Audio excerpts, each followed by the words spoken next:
있습니다. 사도행전 8장 26절의 말씀을 한번 볼 텐데요. 우리 같이 한번 큰 목소리로 읽어보겠습니다. 자, 시작. 주의 사자가 일어나서 남쪽으로 향하여 그 길은 광야라. 아멘. 빌립은 예루살렘에서 가사로 내려가는 길에 그 길에 들어서도록 남쪽으로 향하라는 하나님의 명령을 받았습니다. 흩어짐이라는 하나의 방법을 통해 예루살렘과 온 유대와 사마리아와 땅끝까지 이르러 자신의 증인이 되리라는 명령을 이루게 하신 하나님은 다시 한번 빌립을 움직이게 하고 있습니다. 아마 수많은 길이 있었을 것입니다. 우리가 집을 갈 때도 시간의 차이는 있겠지만 여러 길이 있습니다. 빌립 스스로가 가진 계획이 분명히 있었을 것입니다. 1번 길을 갈지, 2번 길을 갈지, 3번 길을 갈지, 4번 길을 갈지. 아마 빌립은 수많은 계획을 가지고 있었을 것입니다. 그런데 오늘 말씀을 보면 빌립의 계획대로 남쪽으로 향하는 것이 아니라 하나님이 빌립을 그 길에 들어서도록 빌립을 움직이게 하는 것이 빌립 자신의 계획이나 의지가 아니라 하나님의 말씀인 것을 볼 수 있습니다. 왜일까요? 하나님은 분명 우리에게 스스로 어떠한 길을 선택할 수 있는 은혜를 주셨습니다. 그런데 오늘 말씀을 보면 하나님은 빌립이라는 사람의 삶에 아주 직접적으로 개입하셔서 어떠한 길로 가라고 정확하게 말씀해 주십니다. 수많은 길들 중에 빌립이 원하는 길이나 빌립이 계획한 길이 아니라 왜 하나님이 원하시는 그 길로 빌립을 보내실까요? 그 이유는 한 가지입니다. 바로 빌립과 한 사람을 만나게 하기 위함입니다.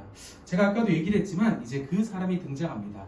27절과 28절의 말씀인데요. 강진이가 혹시 큰 소리로 한번 두 절 말씀 읽어줄 수 있을까요?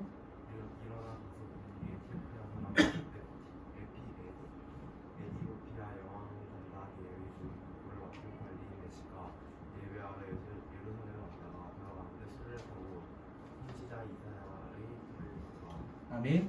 빌립은 가사로 내려가는 광야 길에서 역시나 남쪽으로 향하고 있던 한 사람을 만나게 됩니다. 제가 아까도 얘기 드렸던 에디오피아 여왕 간다게의 국고를 맡은 관리인 넷이었습니다. 이 에디오피아 왕국은 나일강 근처에 있는 하나의 국가입니다. 이 에디오피아 왕은 태양의 아들로서 숭배되었다라고 합니다. 태양의 아들로서 숭배되었다라는 것은 다른 사람들과 다른 말 그대로 신이라는 것입니다. 태양은 하나밖에 없고 그 태양의 아들이라는 것은 겉모습은 우리와 같은 사람이라 할지라도 사람이 아니라 신의 아들로 여겨진 것이 바로 에디오피아 왕이었습니다. 그래서 책을 제가 한번 살펴보니까 너무나 신성한 인물, 신의 아들이라고 여겨져서 왕실의 직무는 돌보지 않았다라고 합니다. 왕실의 직무라는 것은 어떤 사람이 세금을 얼마나 냈는지, 어떤 곳에 어떠한 도로를 이렇게 설치할 건지, 어떤 곳에 건물을 더 지을 것인지와 같은 그러한 일들은 왕이 돌보는 것이 아니라 그의 어머니가 대신 그 역할을 담당했다라고 합니다. 그 여왕이 바로 간다게입니다. 그 간다게의 모든 국고를 맡은 관리인 네시가 빌립을 만나는 것입니다. 그런데 말씀을 보면 이 네시가 이사야의 글을 읽고 있다라고 합니다. 관리라면, 한 나라의 관리인 네시라면 뭔가 길을 갈 때 나라의 정치와 정무와 관련된 어떤 책을 볼 수도 있고, 아니면 자기 밑에 있는 신하가 올린 어떠한 글들을 볼 수도 있겠지만, 이 관리는 지금 하나님의 말씀, 특별히 선지자 이사야의 글을 읽고 있다라고 합니다. 심지어 이 네시는 무언가 나라 일을 돌보는 길 가운데 빌립을 만난 것이 아니라 예배하러 예루살렘에 갔다가 돌아가는 길 가운데 있었습니다. 네시와 빌립의 만남을 주도하신 하나님은 다시 한번 이렇게 말씀합니다. 성령이 빌립더러 이르시되 이 수레로 가까이 나아가라 하시거늘. 하나님은 그 길 가운데 빌립을 보내시고 또 그 길 가운데 있는 내시에게 나아가라고 말씀합니다. 수레로 가까이 가라는 건 그 수레에 타고 있는 사람을 만나보라. 그 수레에 타고 있는 사람에게 말을 건네라는 것입니다. 그 수레가 너무나 멋있어서 가까이 가서 구경하라는 것이 아니라 하나님의 뜻이 있으니 너를 이 길에 보냈고 그 수레에 있는 그 사람에게 나아가라고 말씀하는 것입니다. 그 수레에 나아간 빌립은 이렇게 말합니다. 자, 30절 말씀 함께 한번 읽어보겠습니다. 자, 시작. 빌립이 달려가서 선지자 이사야의 글 읽는 것을 듣고 말하되 읽는 것을 깨닫느냐. 아멘. 빌립이 내시에게 다가갈 때 그 내시는 선지자 이사야의 글을 읽고 있었습니다. 그런데 그냥 눈으로만 읽는 것이 아니라 말을 하면서 읽고 있었습니다. 그런 내시에게 빌립은 묻습니다. 그것을 알고 읽느냐. 그런데 여러분 한번 생각해 볼게요. 만약 현우가 공부를 하려고 책을 이렇게 펼쳐보고 있는데 지나가던 종민이가 야, 너 알고 보냐? 이렇게 말하면 어떨까요? 기분이? 기분 나쁘겠죠? 모르고 보든 알고 보든 뭔 상관이 할 수 있겠죠. 자, 요즘 농담이었습니다. 그런 느낌으로 물어보는 건 아니고요. 제가 이걸 보면서 어떤 느낌으로 물어봤을까? 근데 뭔가 싸우는 그림은 그려지지 않죠. 분명 하나님이 빌립을 내시에게 보내셔서 묻는 거죠. 그것을 알고 읽느냐. 네가 그 글을 아주 열심히 읽고 또 입으로도 말하면서 고백하는데 지금 네가 보고 있는 그 성경의 말씀의 뜻을 정확히 알고 보고 있냐고 빌립이 내시에게 묻고 있습니다. 자, 내시는 이렇게 말합니다. 자, 같이 한번 읽어보겠습니다. 시작. 지도해 주는 사람이 없으니 어찌 깨달을 수 있느냐. 아멘. 내가 나름대로 성경을 열심히 보지만 그 누구도 나에게 이 말씀을 가르쳐 주지 않아서 내가 그 뜻을 제대로 알지 못합니다. 내 나름대로는 열심히 이 말씀을 보고 있는데 내가 열심히는 내고 있지만 이 말씀의 뜻은 잘 모르고 있습니다 라고 말하는 것입니다. 제가 이 말씀을 보면서 한 가지 단어가 떠올랐습니다. 혹시 여러분 순례자라는 단어를 혹시 들어보신 적이 있으세요? 순례자라고 하면 순례길, 순례라는 표현을 많이 쓰는데 이 순례자는 두 가지 뜻을 가지고 있습니다. 첫 번째는 성지를 순례하는 사람입니다. 다시 말해 예루살렘을 여행하는 사람, 예루살렘을 이렇게 쭉 둘러보면서 그 성지를 순례하는 사람.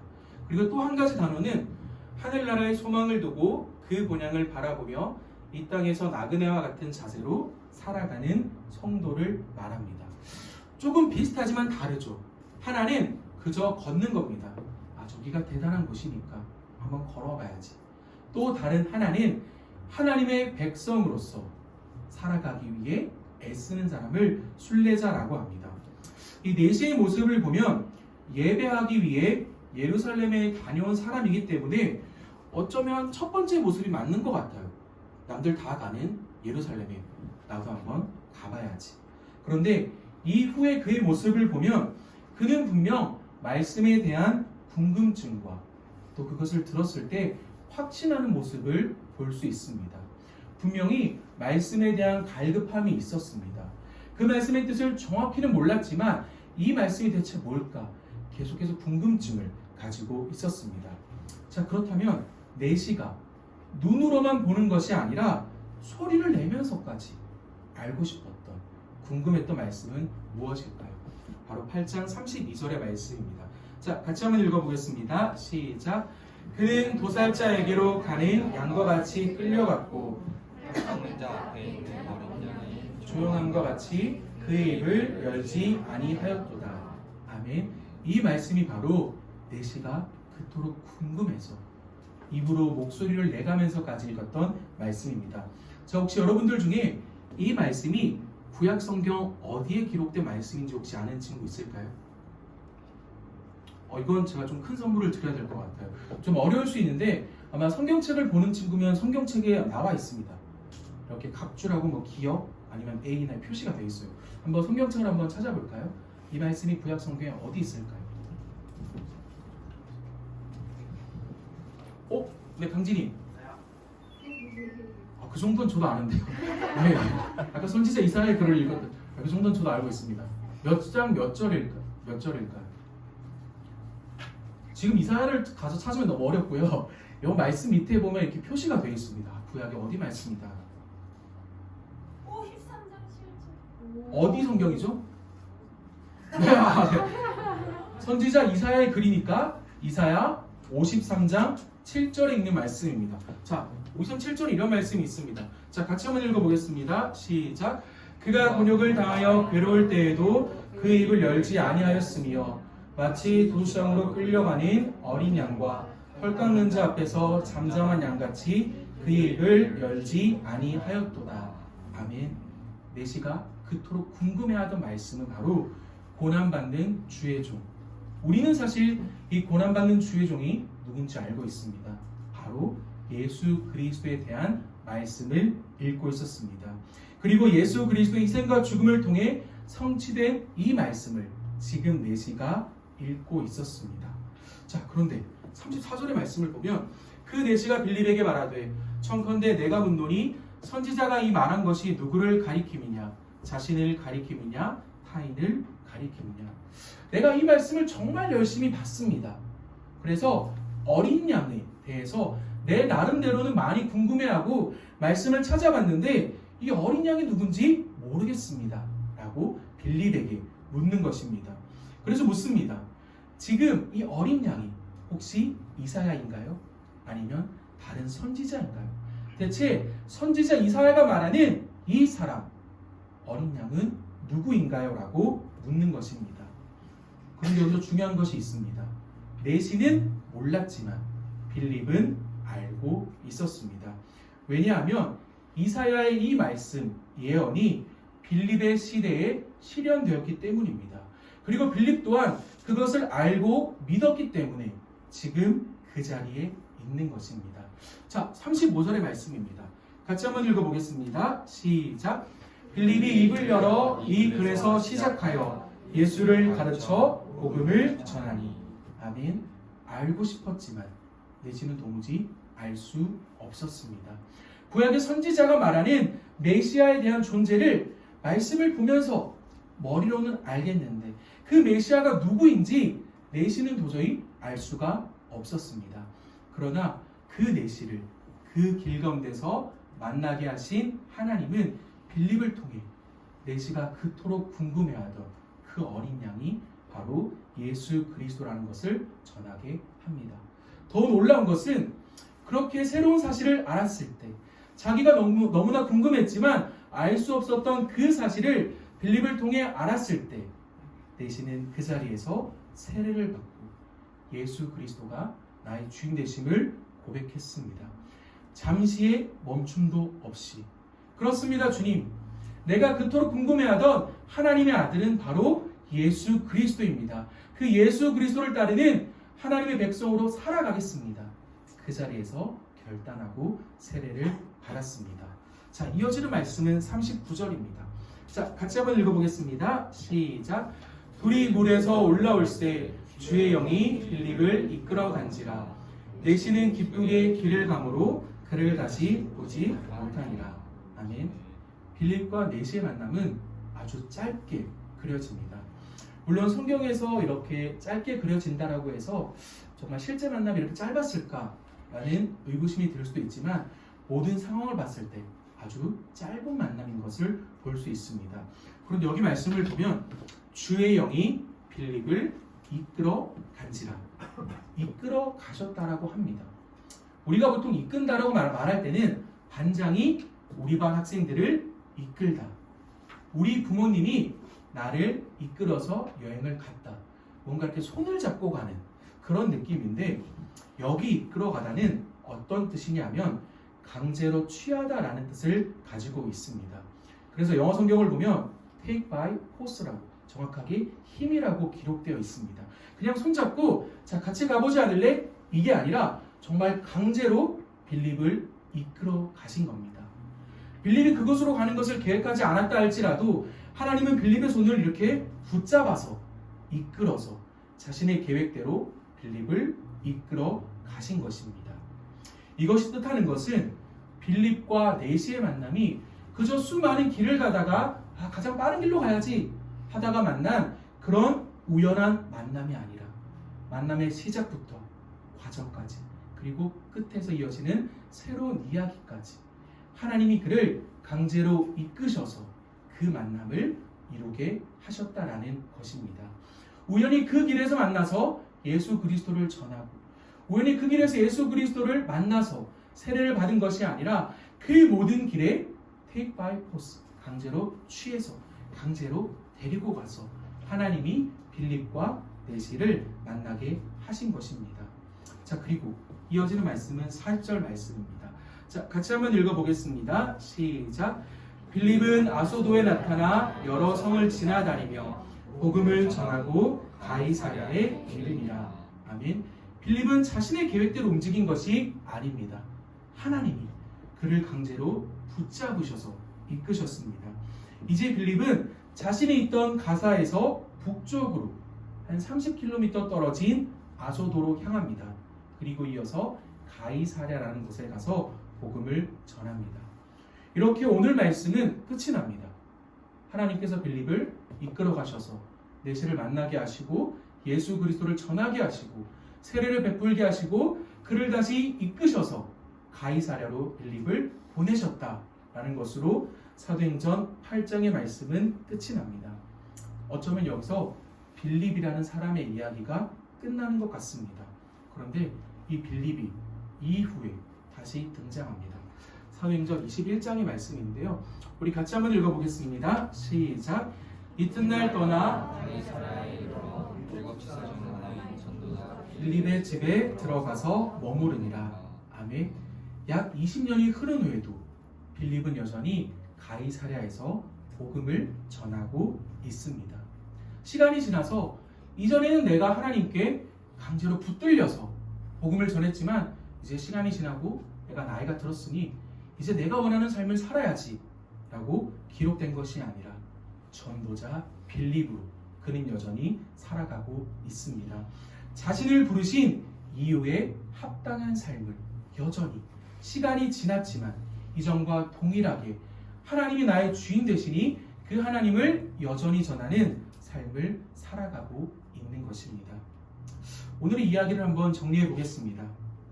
말씀에 대해 너무 알고 싶고 궁금하지만 도무지 그 말씀을 이해하지 못했던 한 사람과 말씀을 전하는 것, 곧 예수 그리스도를 전하는 그 소명을 받은 한 사람이 있습니다.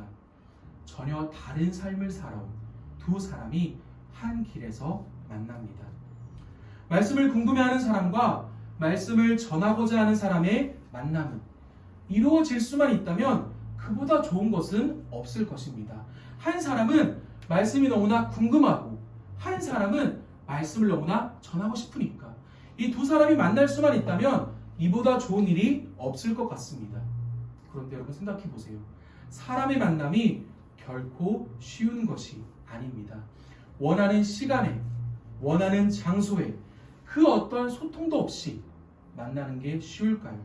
심지어 내가 무엇을 원하는지, 내가 무엇을 줄 수 있는지, 나와 상대방이 어떠한 생각을 가지고 있는지, 어떠한 목적으로 그 길을 걸어가고 있는지 그것을 아는 것 또한 결코 쉬운 일이 아닙니다. 내시가 걸어가면서 나는 선지자 이사야의 글을 읽고 있습니다. 도무지 그 뜻을 이해하지 못하지만 나는 말씀을 사모합니다. 이렇게 말하고 있지 않습니다. 그저 말씀을 보고 있죠. 빌립 또한 마찬가지입니다. 빌립이 걸어가면서 혹시나 예수 그리스도에 대한 궁금증이 있는 사람은 손을 들어보세요. 내가 예수 그리스도를 전하겠습니다. 이렇게 말하지 않습니다. 그런데 그들이 한 시간, 한 장소, 한 길에서 만나게 되는 것입니다. 사도행전 8장이 담고 있는 빌립과 내시의 이야기는 그저 두 사람의 만남, 그저 우연에 가까운 그 만남에 초점을 두고 있지 않습니다. 오늘 말씀에 가장 중요한 것은 만남이 아니라 이유입니다. 오늘의 말씀의 제목처럼 그냥 만남이 아니라 이유 있는 만남입니다. 이유가 있다라는 것은 누군가가 두 사람을 만나게 했다라는 것입니다. 빌립을 그 길로 가게 하시고 그 사람에게 말을 건네도록 하신 분은 하나님입니다. 빌립이 그냥 수레로 가까이 나아가서 당신이 원하는 것이 무엇입니까? 라고 묻지 않았습니다. 하나님이 빌립에게 말씀하시죠. 저 수레로 가까이 나아가라 라고 말씀합니다. 하나님은 분명한 이유를 가지고 두 사람을 만나게 하셨습니다. 말씀을 눈으로만 보는 글자가 아니라 마음에 새길 수 있도록, 실체가 없는 믿음이 아니라 예수 그리스도라는 말씀을 성취하신 하나님의 아들을 전하게 하기 위한 이유가 있었습니다. 우리의 삶 또한 마찬가지입니다. 나와 사람의 만남, 그리고 나와 여러 문제의 만남 사이에는 분명 무언가가 있습니다. 바로 이유입니다. 하나님께서 왜 저 사람을 만나게 하실까? 여러분, 살다 보면 내가 원하는 사람보다 내가 원하지 않는 사람 만날 때가 훨씬 많습니다. 내가 원하는 상황보다 내가 원하지 않는 상황에 맞닥뜨릴 때가 훨씬 더 많습니다. 그때 우리는 묻죠. 하나님, 왜 저 사람을 만나게 하십니까? 하나님, 왜 내게 이런 문제를 겪게 하십니까? 우리는 그것을 다 알 수는 없습니다. 그러나 분명한 것은 오늘의 말씀처럼 이유가 있다라는 것입니다. 그리고 그 이유를 통해 하나님은 우리가 아니라 자신의 뜻을 이루어 가신다라는 것입니다. 한 가지 이유, 예수 그리스도를 전하게 하기 위한 이유. 그 이유 때문에 빌립과 네시를 만나게 하셨습니다. 아주 큰 문제, 그리고 하찮아 보이는 작은 문제라도 그 사이에는 분명히 이유가 있습니다. 우리는 그 이유를 모르기 때문에 다시 한번 하나님께 나와 묻습니다. 하나님의 뜻이 무엇입니까? 하나님, 나는 도무지 알 수 없지만 하나님이 나를 그곳으로 보내셨음을 우리는 믿습니다. 그래서 세상이 아니라 하나님께 그 이유를 묻는 것입니다. 그런데 우리는 그것을 부정적인 이유, 답답함, 고난으로 표현하는 것이 아니라 하나님이 나를 그곳으로 보내셨으니 이유가 있다. 이것을 우리는 하나님의 섭리라고 부르고 신실하심이라고 부릅니다. 그 이유는 하나님이 나를 그곳으로 보내셔서 내버려 두는 것이 아니라 그 가운데도 나를 향한 계획과 뜻을 가지고 나와 함께 하심을 믿기 때문에 어떠한 문제 앞에서도 하나님은 신실하다. 하나님은 어떠한 이유를 가지고 나를 그곳으로 보내셨다라고 우리는 고백할 수 있는 것입니다. 우리가 그 모든 것을 알 수 없고 사실 때로는 이해할 수가 없습니다. 그런데 하나님은 오늘의 말씀을 통해 저와 여러분에게 자신의 뜻을 전합니다. 분명한 이유가 있다. 뭔가 일이 잘못돼서 너희를 그 학교로 보낸 것이 아니라, 뭔가 일이 뒤틀려서 너희를 그 가정으로 보낸 것이 아니라, 너희가 마음에 들지 않아서 어떤 사람을 만나게 하는 것이 아니라 하나님께는 분명한 이유가 있다라는 것입니다. 먼저는 예수 그리스도를 전하는 것, 그리고 우리가 개인의 경건 생활을 통하여서, 이런 예배 자리를 통하여서 우리는 하나님께 계속해서 물어야 합니다. 하나님, 나를 보내신 분은 하나님임을 믿습니다. 세상이 아니라, 나의 머리가 아니라, 나의 마음이 아니라 말씀 가운데 겸손하게 나아가서 나를 그곳으로 보내신 하나님의 이유를 하나님께 묻습니다라는 그 고백이 우리의 삶의 고백이 되어야 할 줄을 믿습니다. 그러한 고백이 우리의 삶 가운데 가득할 때 우리는 이유 있는 삶을 온전히 감당할 수 있는 것입니다. 이 시간 함께 찬양하며 나아가기를 원합니다. 이 찬양의 고백을 보면 하나님의 부르심에는 후회하심이 없다라고 말합니다. 내가 이 자리에 선 것도 하나님의 부르심이라고 말합니다. 모든 것에 이유가 있다라는 것입니다. 하나님을 저와 여러분을 이곳으로 보내신 이유, 학교로 보내신 이유, 가정으로 보내신 이유, 직장으로 보내신 이유가 있다라는 것입니다. 그 고백을 함께 드리도록 하겠습니다.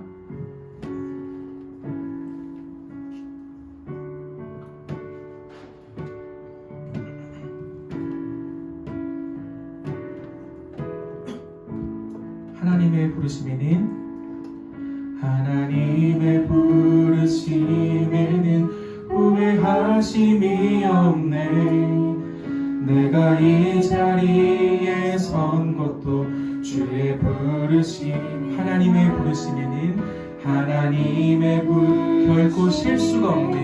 결코 실수가 없네. 나를 부르신 하나님의 신실한 우리 한 번 더 고백해 보겠습니다. 하나님의 부르심에는 하나님의 부르심에는 후회하심이 없네. 내가 이 자리에 선 것도 주의 부르심이 하나님이 날 부르심에는 하나님의 부르심에는 결코 실수가 없네. 나를 부르신 하나님의 신실하심에 날 부르신 뜻 날 부르신 뜻 생각보다 크고 날 향한 계획 날 지대로 측량 못하나 가장 좋은 길로 가장 완전한 길로 오늘도 날 한 번 더 고백하겠습니다. 날 부르신 뜻 내 생각보다 크고 날 향한 계획 나의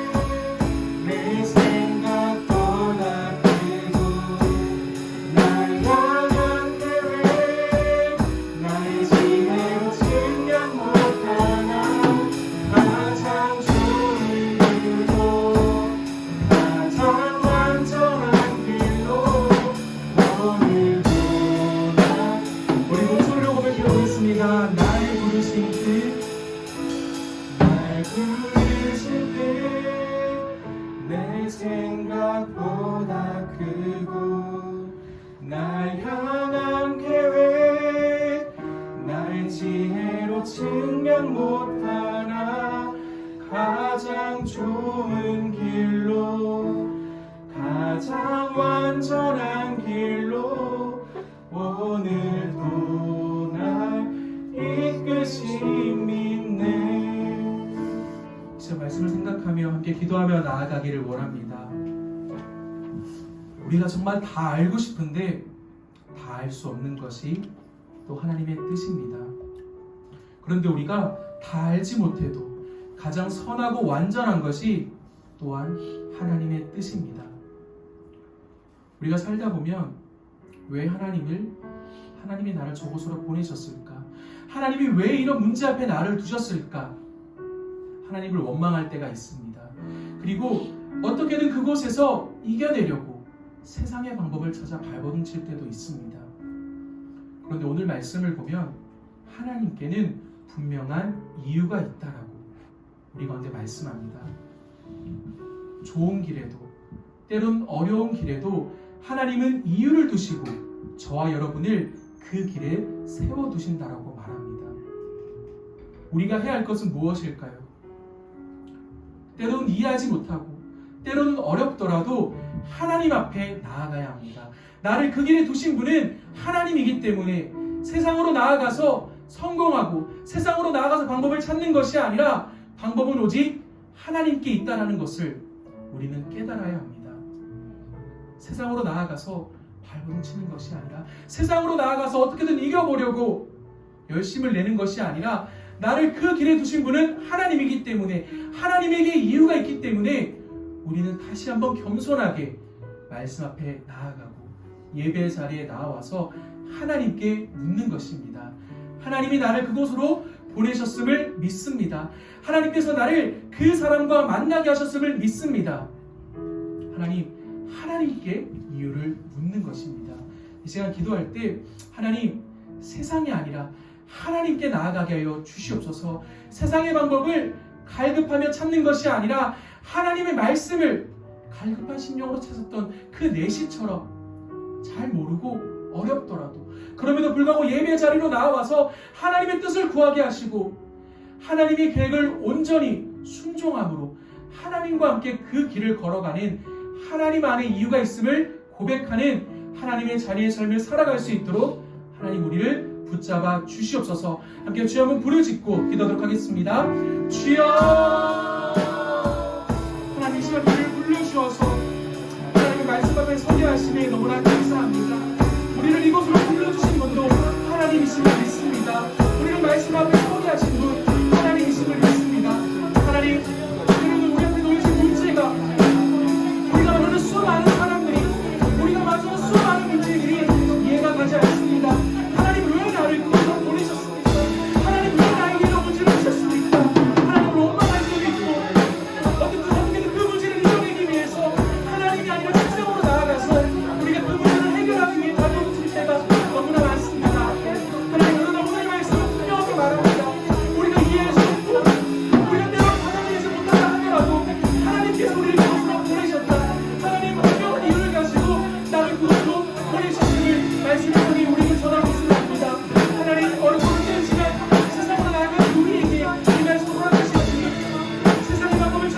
아니라 하나님께 이유가 있음을, 하나님께 모든 뜻이 있음을 믿습니다. 하나님께 나와 어렵고 힘들고 나는 말씀이 너무 어려워서 그 말씀을 받는 것이 무엇인지 모른다 할지라도 말씀에서 겸손하게 나아가는 귀한 하나님의 자녀에게 깨닫는 지혜를 허락하시고 하나님의 뜻을 온전히 순종하고 나아가서 그 길을 보내신 하나님과 함께 그 길을 걸어갈 수 있도록 우리 가운데 은혜를 허락하여 주시옵소서.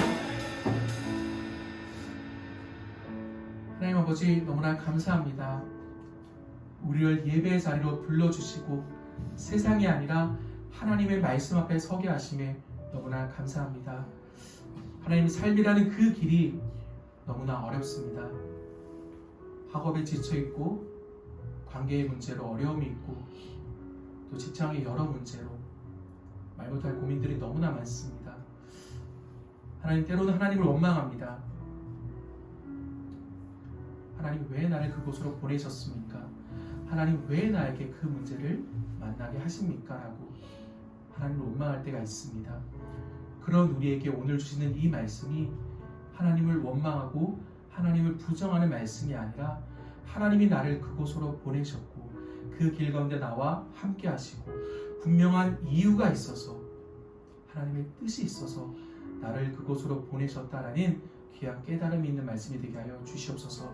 하나님, 이 말씀이 우리가 삶을 살아갈 때 여러 어려운 문제들 앞에 넘어지고 쓰러지는 것이 아니라 여전히 나와 함께 하신다라는 믿음의 말씀이 되게 하셔서 어렵고 힘이 들 때 이 말씀을 기억하며 나를 그곳으로 보내신 하나님을 의지하며 하나님 안에서 이유를 찾을 수 있도록 하나님을 더욱더 붙잡는 귀한 고등부가 될 수 있도록 우리와 함께하여 주시옵소서. 지금 이 시간에도 우리와 함께 하시는 예수님의 이름으로 간절히 기도드립니다. 아멘.